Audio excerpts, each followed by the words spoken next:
Hey, what up, guys? Welcome back. And today it's not going to be a reaction video because I already read the chapter at work. I couldn't help myself. So instead of a live reaction, we're just going to do a discussion video about the chapters previous, kind of where we're going with the story, etc. So, boom. You guys read it. I read it. We're all here to talk about it, think about it, and I think it was a pretty good chapter. I think Studio Gaga and Mori are doing a pretty good job. Seeing the shadows come back, claiming wanting their sacrifice to answer them. And Guts is sweating, very nervous. He's surrounded by literally like a wave of them. Seeing Izudro and the gang, and with Isma being like, don't leave my side. I really liked that as a nice cute touch. And then, boom, Skull Knight showing up, which now we know Skull Knight is not going to be trying to help Guts in the situation, which, as we all know, what happens because of that sucks. But, I mean, it makes sense because Skull Knight, I think, has a lot of pull to be here, feeling-wise, because his girl is here. So, it makes sense. And then I really like the line of, preordained. It's like the collapse is preordained, but the undying will of man resists also part of fate, because Idris said, I'm not leaving, I'm not gonna run. I'm not running at a time like this. Really nice touch. And then our boy Roderick, I think they did a really good job, not forgetting about the side characters, and keeping it only focused on Guts and Griffith. And I like this touch here. Someone pointed it out on Twitter, that Roderick would always, in deep thought, grab his chin. Granted, it's a very common thing for characters to do just in general, but Roderick especially would do this, and I think it was a really nice touch, and they kept trying to keep it true to probably how Miura would have done it. They're trying to keep it as one-to-one as possible, and I really like that. And then you just like, boom, flop, out the corpse, a guy getting consumed and just blood and guts, and he's just, like a little bit of hair and probably like a little bit of muscle left, and just skull and bones to remind you to be like, hey guys, we're in Berserk, don't forget. And as we know later why that is, it's like, it's not always as happy as it should be, right? After all this reprieve and niceties. But Roderick remembering Farnese, like he's about to get consumed, he doesn't know about the fire.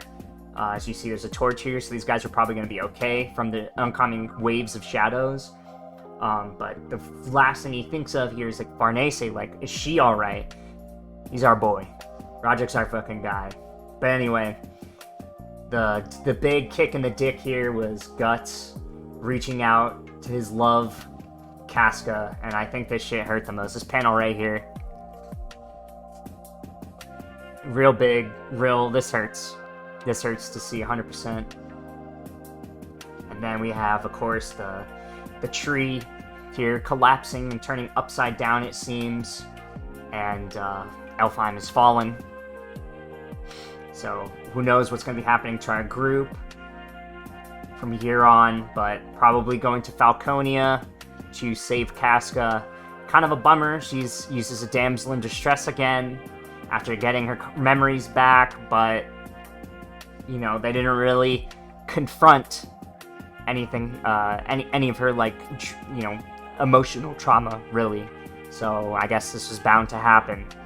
So hopefully, when she's in Falconia, she can maybe, confront a little bit of that, and we'll see. Hopefully she'll be all right. But we'll see. It's Berserk. Who knows what's gonna happen? All right. So let's talk about some things that I noticed some people brought up, and I saw as well. So Guts and Griffith didn't really talk to each other at all in these past few episodes with each other. And honestly, I think it's okay. The reason why is, what else there is to say in this situation, right? What more do they need to tell one another that they don't already know about each other, right? We can look to the 2 times that Guts has run in to Femto before after the eclipse. The first time in the very early chapters of Berserk, where Femto regards Guts' existence as petty and, little, like smaller than him. Very, like, demeaning and like, you're beneath me. And then afterwards, after he's returned to the human realm, he doesn't, he regards Guts, he's like, oh, like, I did what I had to, like, I will not betray my dream, like, I feel nothing, I'm free, you know? He wanted to check, because now that he was back in, like, a human body, he wanted to make sure he wasn't feeling anything, like, any moments of regret, and he was like, I'm free, right?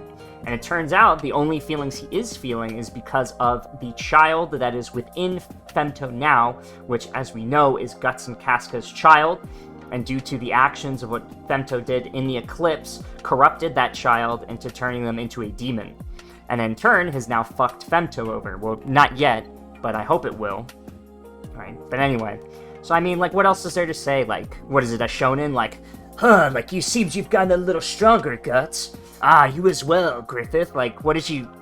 Like, what kind of dialogue were you looking for, you know? Be like, you bastard, like, I'll kill you, or like, you can't touch me, maybe? Like, maybe little exchanges? Or did you want a more, like, more thought-out dialogue? But, you know, there's no one holding Guts back there, like Rickard at the Hill of Swords, you know?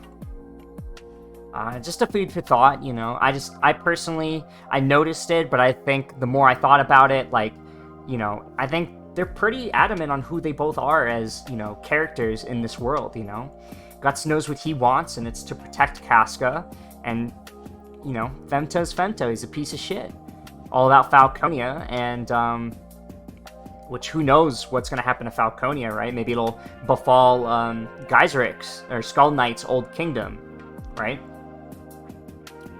Which, that's what I think. It's gonna be probably history repeating itself. I'm not exactly sure how that's going to happen, but, you know, we'll see, you know, all in due time. I'm hoping, you know, it's one of the questions I have. And then we have Guts not going Berserker, you know, putting his armor on.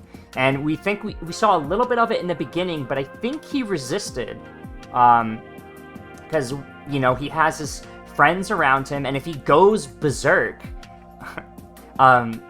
you know, it could be bad for them. He knows he doesn't have full control of the armor, so he probably resisted the best he could, right? And also, so he attacked Femto full on, went hack and slash mode on him, and got a strand of hair, and that's it. Nothing else. Like, that probably is pretty demoralizing. Like, how demoralized he was when he first encountered, you know, Femto in the beginning, you know? There was that, just like that big, you know, the panel where he lifted up his hand, and there's that massive gap between them. Is kind of in the same regard, I think, maybe emotionally. And, you know, when you're feeling that amount of despair, like, anger doesn't really come to you that easily, you know? Even in this moment of Casca being taken from him, you know, like, look at this. Look at this agony in this poor boy's face. You know? You can't really, like, come back from that. You know? He's powerless to help her. Even if he went and let the Beast of Darkness take over, which, honestly, I don't think the Beast of Darkness would really help him out in this situation. You know? I think, you know, at least that personification of him, back when they were on the boat, was like, I'm gonna wait. No, the next time, like, I unleash, no one will be able to stop him, and you'll go crazy, you know? So I think maybe, again, I could be reaching here, but maybe the Beast of Darkness is waiting for their moment to strike where there'll be no coming back for Guts afterwards, you know? Okay, so that's some of the stuff I wanted to talk about there, but still, for me, it's like, well, why take Casca, right? Like, why steal Casca from Guts? You're here, you wake up after you let the Moonlight Boy take your body for a bit, right? Why steal Casca away? You know? What is the purpose? Why not kill her? Why not kill Guts? You're here, right? But why steal her? So, as we know, Griffith, Femto, is a tactician, right? So what is the overarching goal of taking Casca? Is it for the Moonlight Boy? But Femto wouldn't really care about the Moonlight Boy and how he feels. Maybe. I don't know. It's possible. But there's still that question, why steal Casca? And it's like, well, okay, we need to get to Falconia, we need to fight Femto for real, and, you know, we need to destroy the God Hand. They're cooking something. Why did they merge the worlds? Why did they merge the realms, right? To further deepen their influence, probably. But why? And then it begs the question, does Guts and Casca need to die in a specific area in a specific way for Femto, right? In order for something to be completed, or maybe Guts doesn't matter too much, but maybe Casca has to, or like, because why? Like, they're branded for sacrifice, but Femto got completed and he became who he is, right? But they're still marked, like they still have to die, right? That was the whole branding of sacrifice. You know, so, but it's all within causality. I'm sure the God Hand or Skull Knight, or, you know, King Geiseric would say, it's like, it's all within causality. Like, this is preordained to happen, you know? So I don't know. It just, there's so many, like, little interesting questions. And it's like, well, how does this work? Because Geiseric's kingdom fell and was sacrificed, right? But the thing is Geiseric didn't become an apostle or didn't become a God Hand, but his kingdom was sacrificed. You guys remember in the Golden Age, in the prison, the pit of the prison, there was all those skulls with the brand on their forehead, right? So what was that all about? Well, that was probably Void's ascension, right? Or Zod's. But why the sacrifice of that many people? Like, why did that happen? And then the God Hand, why at that time they all looked different. The God Hand probably can shapeshift and change form, but it's just another interesting question that I don't really have the answer to. I'm sure there's smarter people out there that have pieced it together already, but just something to think about, you know.